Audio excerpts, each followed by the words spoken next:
बात करते हैं हम थीम्स की।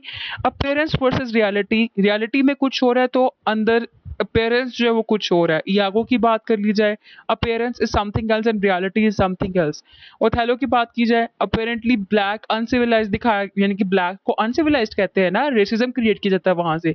लेकिन रियलिटी क्या है, वो बहुत अच्छा दिखाया गया, बोल्ड दिखाया गया, कर्जियस दिखाया गया। तो अपीयरेंस एंड रियलिटी का थीम जो है वो बहुत इंपॉर्टेंट है स्टोरी के अंदर। यागो को हर कोई ऑनेस्ट कहता है प्ले के अंदर, लेकिन रियलिटी में क्या है, मैन्युपुलेटिव है, डिसीटफुल करेक्टर है। ओथेलो की बात कीजिए तो ओथेलो डेस्टिमोना को समझता है कि वो डिसीटफुल है, इम्प्योर है, लेकिन वो ना तो इम्प्योर है ना ही वो डिसीटफुल है। वो ये एक बेसिकली एक इनोसेंट लेडी है, और ये इसने जो थॉट थी कब क्रिएट की अपनी, यागो की बेस पे ही। अब इस स्टोरी के अंदर एक और कैरेक्टर है बियांका का। ठीक है, बियांका जो है ना, ये बेसिकली एक प्रोस्टिट्यूट है जो कि कैसियो के साथ है। अब कैसियो स्टोरी के अंदर बियांका की बात कर रहा होता है, जबकि ओथेलो को लगता है वो डेस्टिमोना की बात कर रहा है। यहाँ पे भी अपीयरेंस एंड रियलिटी का फर्क आ गया।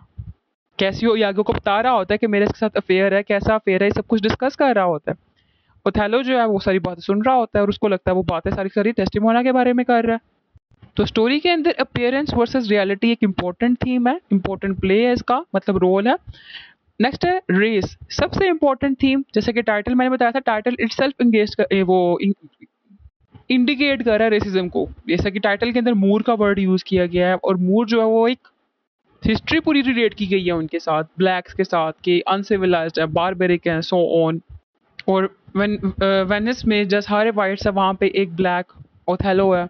और ओथेलो जो है वो खुद को समझता है कि जैसे कि वो एक रफ है, एक आउटसाइडर बंदा है, गुड लुकिंग नहीं है। इसी बेस पे तो उसको लगता है कि जो डेस्टिमोना वो कैसियो को पसंद करने लग पड़ी हुई है। तो रेस का थीम बहुत इंपॉर्टेंट है इसके अंदर। फिर है प्राइड। प्राइड का थीम भी इंपॉर्टेंट है, मैंने बताया। प्राइड जो है वो किस किस में है, प्राइड तकरीबन यागो में भी प्राइड है, वो खुद को पता नहीं क्या समझता है। रोड्रिगो में भी प्राइड का दिखाया गया है, वो चाहता है कि नहीं, डेस्टिमोना मेरी होनी चाहिए। और यही प्राइड ओथेलो में भी दिखाया गया हुआ है। ठीक हो गया।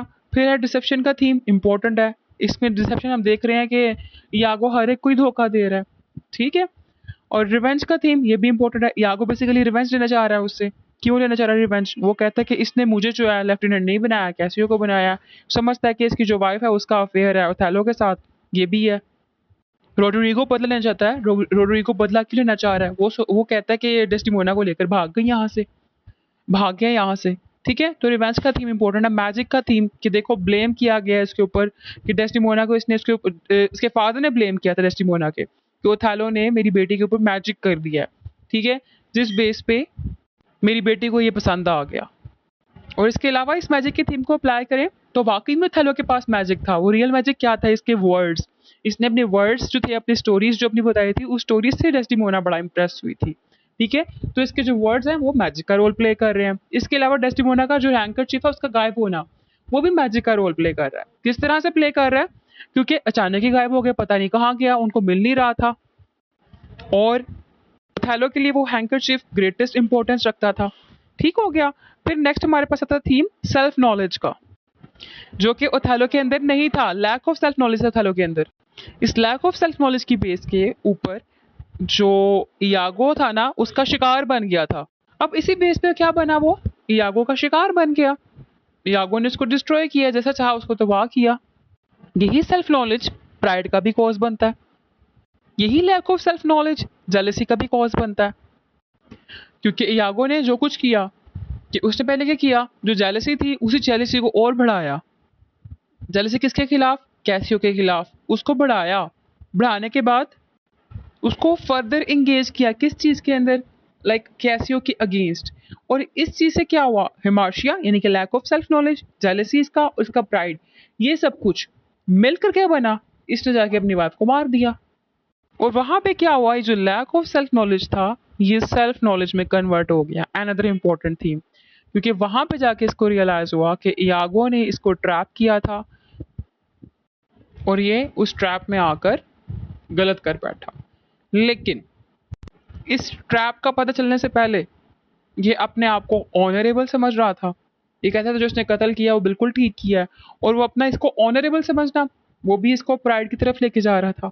जो कि अगेन इसके डाउनफॉल का कॉज बन रहा था।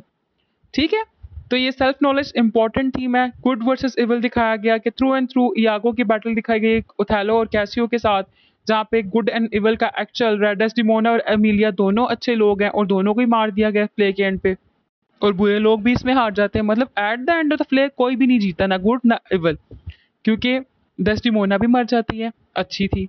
एमिलिया भी मर जाती है, अच्छी थी। इसके अलावा जो ओथेलो है वो भी खुद को मार लेता है, अच्छा था। इसके अलावा जो हमारा करेक्टर है इयागो, उसको भी पकड़ लिया जाता है, बुरा था। तो ये इंपॉर्टेंट थीम है, जेलसी का थीम मैं साथ साथ ही आपको हाईलाइट कर चुकी हुई हूँ। तो यहाँ पे हमारा जो लेक्चर हुआ है कंप्लीट। हमने डिस्कस क्या किया, हम लोगों ने एरिस्टोटल